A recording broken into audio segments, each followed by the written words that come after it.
So I thought I'd reflect on the last 3 days. I've just done my yacht maintenance course as part of my offshore Yachtmaster qualification. The first day, the entire day was marine diesel engine maintenance. And I had done that course before, but with a different instructor. And one thing that I found was obviously different instructors have different styles, and so I actually learnt a lot more again. So I learnt a lot the first time, and in this one I actually picked up a whole stack more on top of that. So it was really good to actually do that twice. Even though I didn't need to do that twice, it was actually really useful to do that, and I was much more confident and in understanding what the basics were this time around. So it was really good, and I also got to talk with the instructor about different things and ask questions, and yeah, I learnt a lot, and it was also a good way to get contacts as well. So the guy was obviously, he was a commercial yacht owner, he has a yacht and survey, and he uses some local people, so I was able to get some names for repairs and contacts, which is actually one of the most important things to do when you have a yacht, is to be able to know all of these people and these services and who you can trust. So that was really good for day one. The other people in my class are really young, early 20s, just out of school basically, and they're all from the UK, and there's one from Italy who's a little bit older. I think he's probably in his 30s, probably early 30s. So I'm the only Australian on the course, so it's actually really refreshing and interesting to do that as well, because you get a perspective of your own country from the eyes of people who don't live here or haven't lived here. There's a German, there's a few others as well, and they're just really lovely people, and they're obviously on a big adventure. And they're here on an accelerated course, so they're being put up by Flying Fish, which is the company that I'm doing the course with. And they have a very short period of time to get their stuff done. So a lot of them come from quite privileged backgrounds, I have to say, and they've got some attitude, but they're all smart and clever and good people. So I'm enjoying being around young people. It's quite nice, and making friends, which is lovely. So the second day was even more interesting. We had half a day, just a bit over 3 hours, on marine electronics, and I learnt so much as part of that. Not only just the basics, just it's been obviously 30 years since I was in school, so going over Ohm's law and the difference between the different measurements. So again, current and amps, volts, watts, all of those things, what they mean, and just recapping all of that was really useful for me, because I had forgotten all of that stuff, and I was just like trying to use working memory, but going through the theory again was actually really useful. But then we got to play with things as well. We got to see a lot of experiments. One of the things that I learned, which was really important, was you need to use tinned copper rather than just straight copper cables in a marine environment. I did not know that, so that was really good to know. And I also got a contact again for the local guys at the boat shed here, who do marine electrical servicing, which is really important for me because I have a lot of work to do on this boat around that, and I also need these batteries, which are dead, to be sorted out. So I've left a message with him, and hopefully he'll get back to me, and I'll be able to get these batteries off the boat, which have been giving me some background anxiety, these ones here, because they're flat. And I can't, theoretically I can sail off the mooring and sail back onto it, but being by myself, I practically don't want to do that. I haven't done it before. I will be doing it over the next few weeks, but I would like to have my engine as a backup in case things don't quite turn out the way that they should. So I'm not going to be, I'm being quite conservative about trying new things at the moment when I don't have propulsion. So yes, we did marine electronics. That was really good. I got an idea of some of the things that I could do around putting batteries in serial, in particular, to get some more voltage going through, to get 24 volts instead of just 12, and a few other bits and pieces. So interesting. It was really good.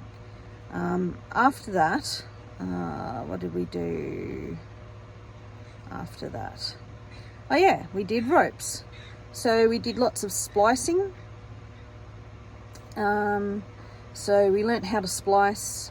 We learnt how to do different types of whipping of ropes, and all of that's really good, and made a few shackles, so bites of rope, and then where the rope can go back inside the rope and splice back inside the rope. So there's different kinds of splices you can do. Some are easier than others, but yeah, I got it, and it was a bit tricky. You know, you need a lot of like finger strength to pull the rope apart and push the rope underneath and so forth without actually having tools to do that. But then we got some fids, and that made things a little bit easier when we were using Dyneema, which is a special kind of rope. It's got the strength of steel rope. It's really cool. Everyone loves it in the marine world. And we did some Dyneema bites, some Dyneema shackles, and which I imagine will be very useful to know how to do. So yeah, I did pretty well on that, surprisingly, and I actually really enjoyed doing that. I love rope work. I always have enjoyed doing playing with ropes, so that was really good. Then on Friday, we had first half of the day was looking at winches, so servicing winches. So the winch that we were on a racing boat, and they had big Harken winches. There's a few kinds of winches that you can get, but the Harken ones are probably the big expensive ones, most complicated types of winches that you can do. And so we stripped that winch. Had literally over 40 parts to it. Took photos of every single step, and tried not to lose anything over the side or into the boat, which was a bit tricky. We ended up losing one spring. That was not my fault. Let me just put that out there. That was my offsider's fault, but other than it was not a big disaster. We had a spare spring available, so we learnt about pulls and springs and all of the little bits that are involved in creating a winch for sheets, for ropes, for those who aren't into terminology. So, and we greased and oiled that, and after cleaning it, and that was very smelly and gross, but we did all of that. Learnt how much oil to use and where, and how much grease to use and not in all of the different parts, and then put it all back together, and it worked first time. Hooray! Which was really good, but that literally took a few hours to do that. So yeah, that was fun. And then in the afternoon we went through and looked at all of the rigging. So the mast rigging, in particular the shrouds, what the different names of the parts of the shrouds are. A couple of guys went up the mast. I would have, but there's no point. I've been up high before, and they were really keen, so I let them, so I took a back seat on that one. and they had a good time, and one of them was really afraid of heights, and he actually faced his fear and went up the 20-foot mast, so good on him. He did really, really well. Swinging out to the spreaders, checking out all of the different joins and all of the different bolts to make sure everything is secure and in order. And then up the forestay, so we pulled down, it was a furling head sail, so we pulled that out and pulled that down, which was interesting. And then having a look at basically the casings for the furling up the forestay. So one of the guys climbed up, again, was hauled up through the spinnaker halyard to up the forestay, and had a look at all of the different parts there. We also looked at things like the different types of mast stepping, how the shrouds get bolted into the boat using the chain plates. We also looked at the helm, and it's a wheel helm, and so looked at all of the parts underneath that and where it can break and where it needs to be maintained. We looked at marine toilets, and we looked at the Joker valve, and how we need to replace that and what we need to do to keep that, because toilets are a pain now, so literally, so how we keep that in order. And then just some general, sort of yacht items. So back in the marine electronics, we went through marina electrolysis and what happens there, and how you can stop that from affecting your boat. A whole heap of other things as well. We also looked at, just the wear and tear of different boats and what's going to happen, with mooring lines, things like that, and how to look for wear. Honestly, people, there was so much in 3 days. It was a huge course, so much to learn, and just really brings home the level of technical competence and capability of Yachtmaster certified people. And I